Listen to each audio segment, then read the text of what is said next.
Welcome young and old, rich and poor, those who enjoy the high-flying life and those who may be living in a gutter.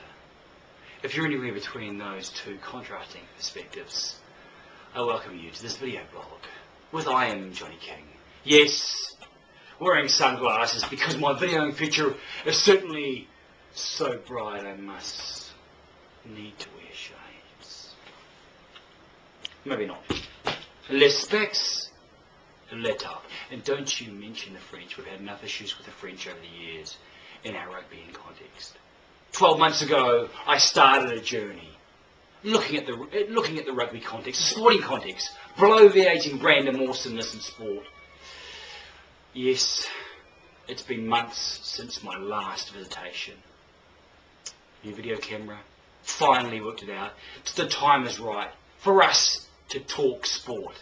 Tonight, live from Middle New Zealand, I will bring you some reflections on Super Rugby 2011, the final between the Reds and the Crusaders. I have a ball in my hand. It is red. It is also Australian rules. A little prop?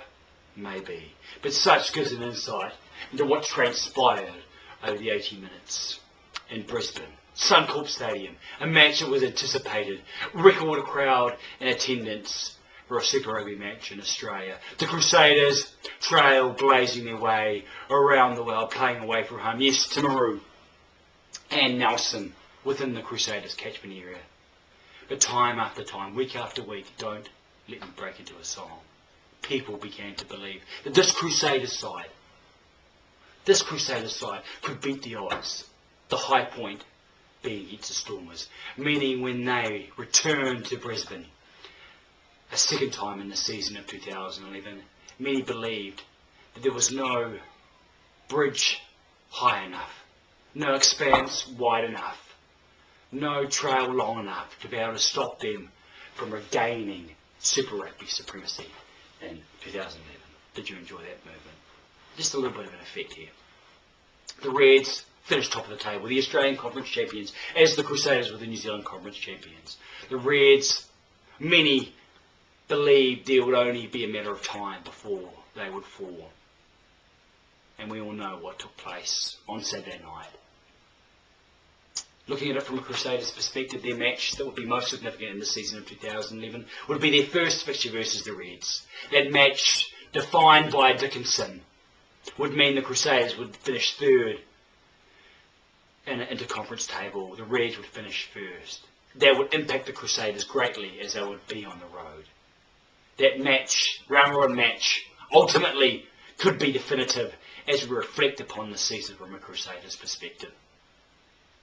The Crusaders, valiant side, who didn't look what was before them, who decided to rise above the obstacles. The Reds, a young side, many doubting their ability to be able to step up. And so these were the two sides. Many believed the form sides up to the semi-finals.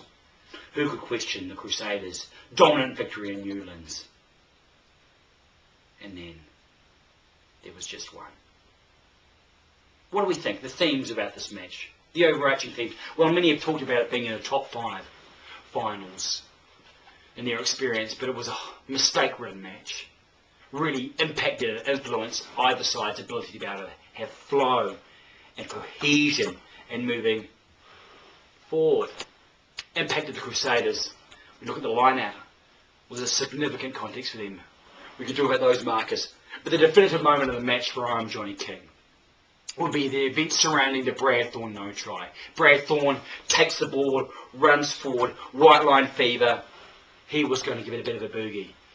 And the video referee, television match official, and rugby union didn't agree that he grounded the ball. Should have been an easy 7 as Brad Thorn had 3 or 4 on the outside, and if he had unloaded, then surely the Crusaders would have scored. The Crusaders would get 3 from an ensuing scrum. However, 2 minutes post that period, Andy Ellis kicks over the top.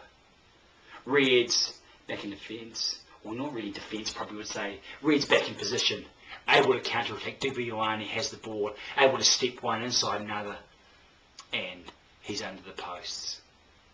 And that would be the significant context that when I reflect on the Super Rugby Final, and I think about the moments that mattered and their events surrounding those moments. The Crusaders score a try that brings momentum.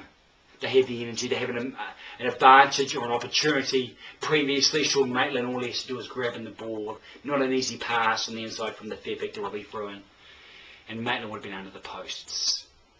Crusaders would be able to make the most of their moments, the Reds would. Crusaders would get it back to 13-all.